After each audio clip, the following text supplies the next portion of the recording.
Okay, hello guys. We are going to be doing a lecture on data trees. Now, data trees can be a very tricky subject to understand because it's just tricky, period, for anybody who's starting Grasshopper.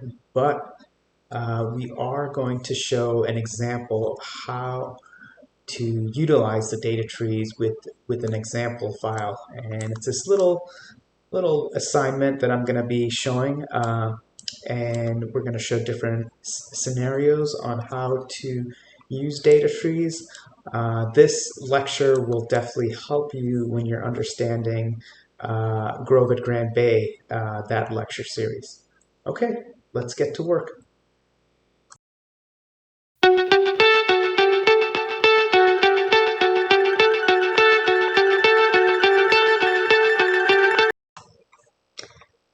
Okay, we're gonna start a new file. I'm gonna start from brand new and we can start discussing about data trees. I'm gonna make a new file. I always like to work in millimeters. I am going to get a new Grasshopper canvas. I'm gonna put my bifocal tools. So the first way to start understanding data trees is to first draw a grid. Let me draw a grid. Curve. I'm going to just hide this because I don't like seeing. I'm going to put a point list, slider, oops, slider. Let me change the height, see what comes.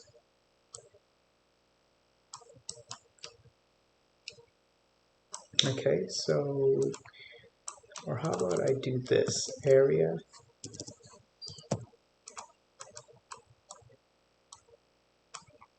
Yeah, I prefer doing that. I prefer putting the numbers.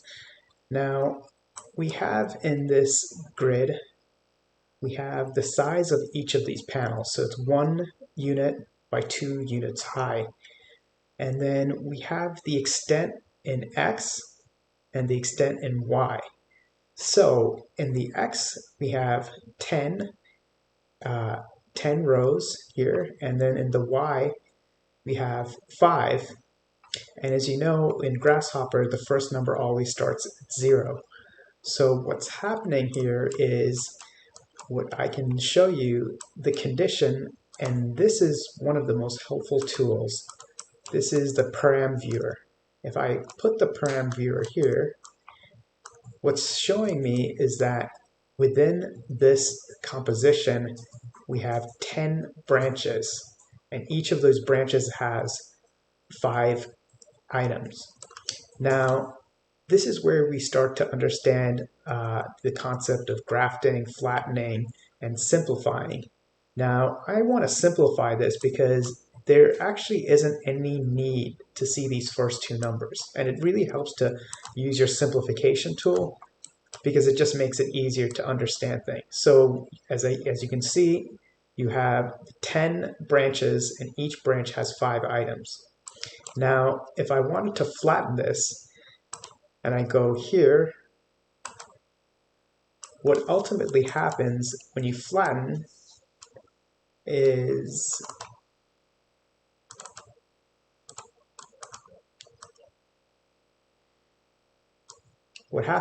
that it isn't the 10 branches, and it's just this whole entire mesh becomes its own singular digit. So basically, now you have one branch and it has 50 items.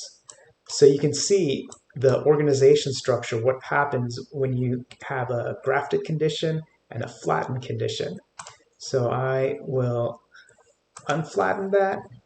Now, the other thing that can be worked out in Grasshopper is that if I wanted these elements to be the trees, the branches, and the branches have 10 items, I can do that by using the flip matrix tool. I'm going to go here, and I'm going to go there, and then I am going to plug it here.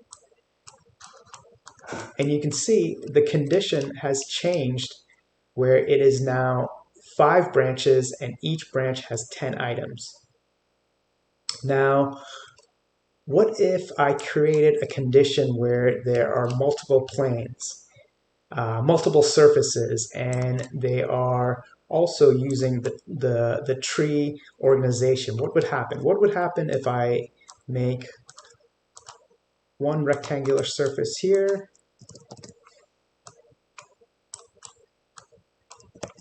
why don't I go surface frames? So the surface frames, instead of selecting one surface, I'm going to select multiple. Let's see what happens. Okay, so the plane display is a little bit really, let me go to display, preview plane size. Let me make that into 1. Let's see what happens. That's a little bit better. Okay, and then the frames, let me put a point list.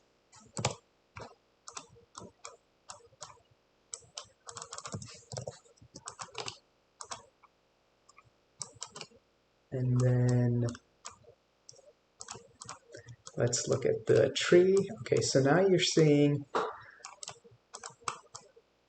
bigger condition. Let me go to the Simplify tab. Okay, so in this, as you know, in Grasshopper, it is based on U and V, not X and Y, because you never know what is going to be X and Y in a coordinate system. So the U and V is 10 and 10. So that means there are, let me get my, that means there are basically 10 branches with 10 items. Or in this case, nope, it's actually 10 branches and each of the items has 11. So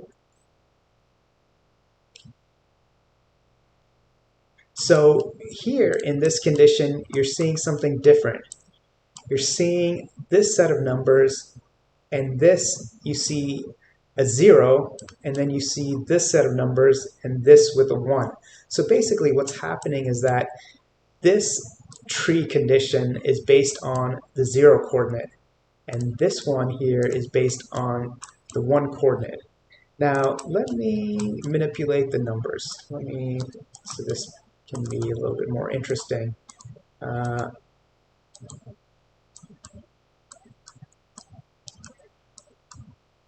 Okay.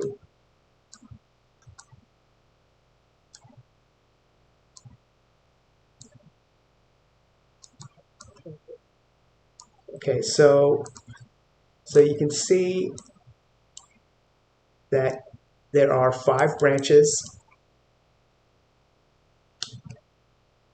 and it always starts at 0, and each branch has 10 items because it always starts at 0, even though it says 9 here. What's happening in the surface frame command is that it's dividing each corner by 9 segments, and as a result you're going to have 10 items. So try not to get too confused with this. Now let's say I want to do the flip matrix command. Let's see what happens.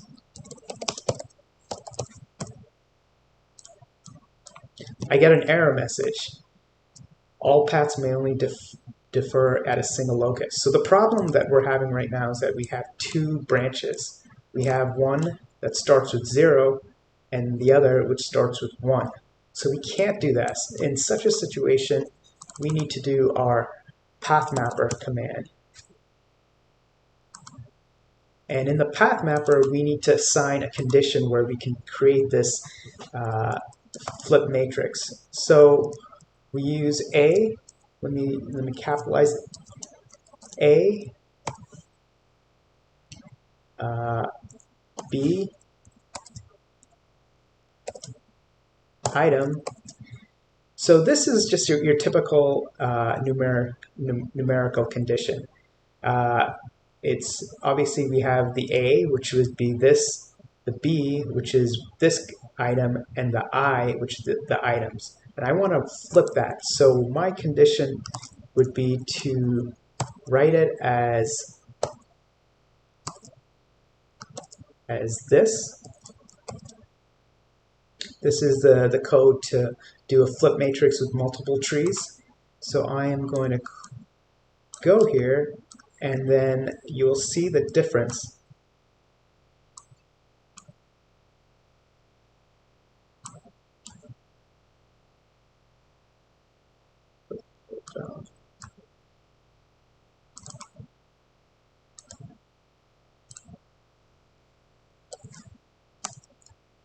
Hold on. Okay.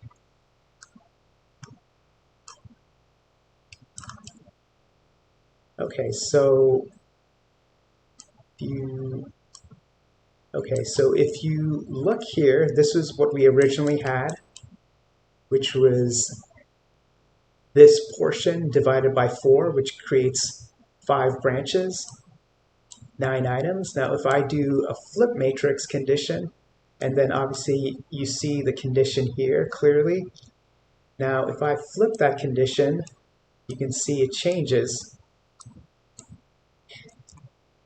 And now we have 10 branches, and each branch has 5 items. And you can see this, where you see up to 10 here and up to 10 here. So now we're learning about this organization structure. Now we need to see, how does this relate to writing a definition? What we'll show is we are going to do a little sketch, and basically I am going to make a circle. I'm going to divide it by a certain amount of segments and split it, and I'm going to create basically a bunch of randomized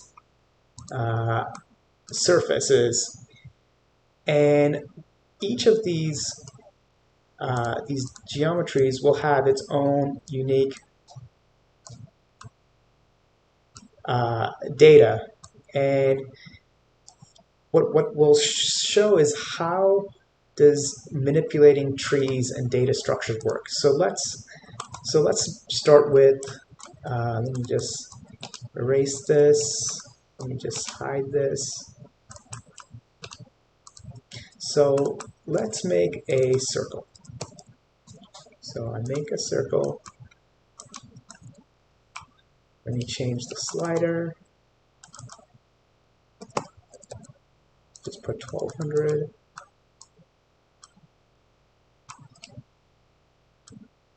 I'm going to divide this circle.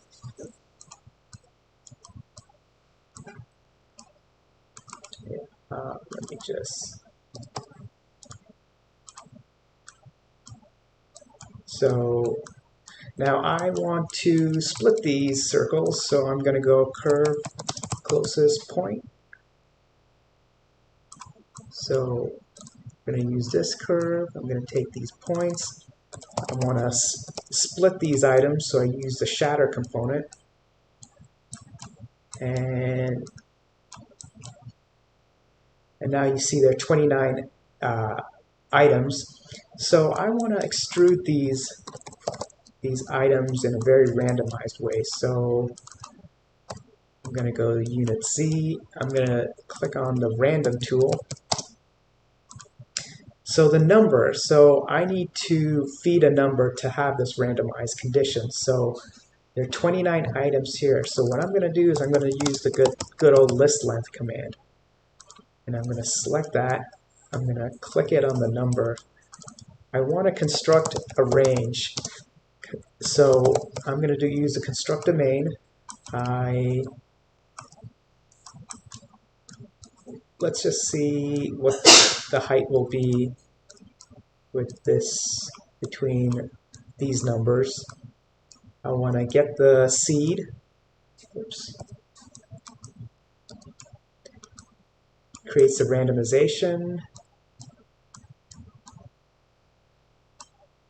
Let's see. Okay, so this is a little bit too high. So let me. Okay, so now I have this condition. Let's see what my param viewer is showing in this. So my param viewer is basically showing this as one branch and there are 29 items. Now, if I wanted to graph this, and let me simplify. Now you'll see that each of these items will be considered a branch. So we are going to revisit this concept and see how this makes sense. So I want to just ungraph this. I can leave on the simplify. So I am going to, first of all, I want to create a point that can move on this surface. So I am going to go to area, surface, closest point,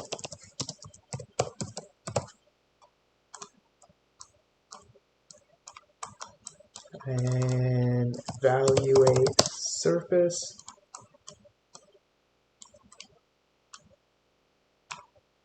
I'm going to use an MD slider. I'm going to connect that here. Now I want to reparametrize this. Okay, so since I reparameterized the surface, I can create this point that can travel all around this geometry. Let me change my plane displays. Let me just make it 4. Whoops. Actually, let me... that's better, 12. So you can see the planes are going up and down. So I want to create a condition where I want to put arches on each of these items. So I need to figure out a way how to do this. So I'm going to, first of all, I'm going to do the line SDL command. I'm going to start at the point, the frame. Let me copy this.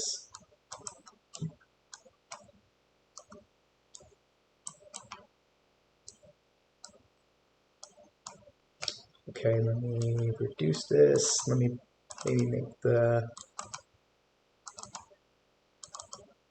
maximum, let's say 12. Okay, so I need to go to the expression editor.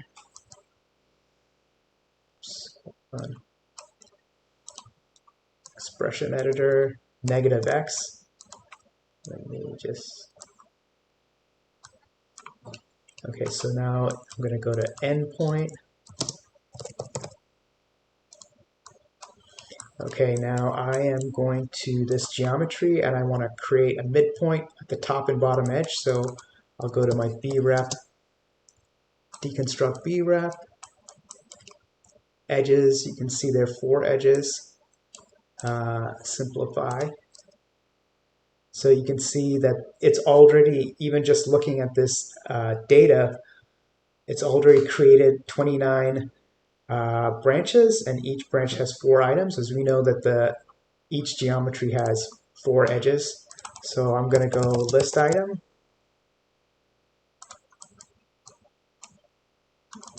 slider,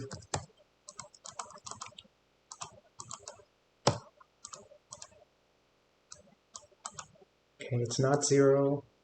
Okay, 1 is, I'm going to go curve, midpoint,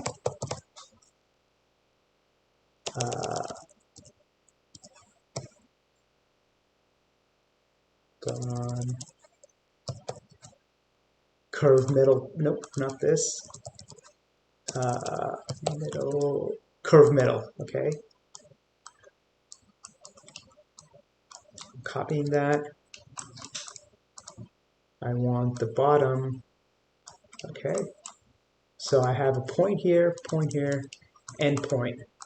So let's look at our data.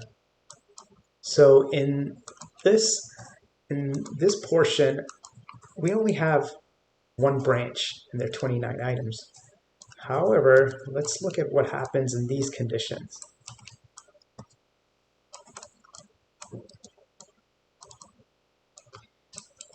You see that this has been divided into 29 branches with one item.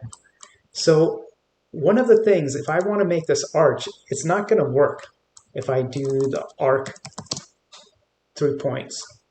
So this is the middle. So if I go here, A, B, C, you can see it's a mess. It's a complete mess because the data aren't matching. So what I need to do is I need to make this endpoint into 29 branches so that it aligns with these components. So I'm going to click on the graph, and now you can see that the items all align. Because what was happening is that, let me go to simplify. Whoops, I'm sorry, graph. I'm going to go to simplify. So you can see that this branch is going to connect with this branch and this branch to make this. Now let me pipe this just to show. And then I want to put a slider.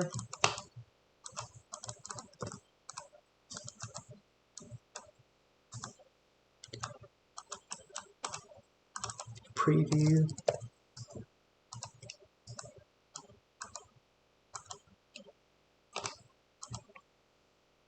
Oops. This needs to get much bigger. Hold on.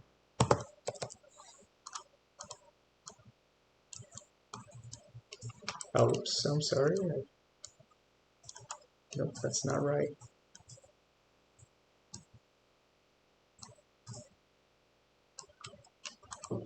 Okay, so you can see that this connection was made possible with the understanding of branches. And now I have this interesting geometry, and I can get different results manipulating with the seed component of the random tool.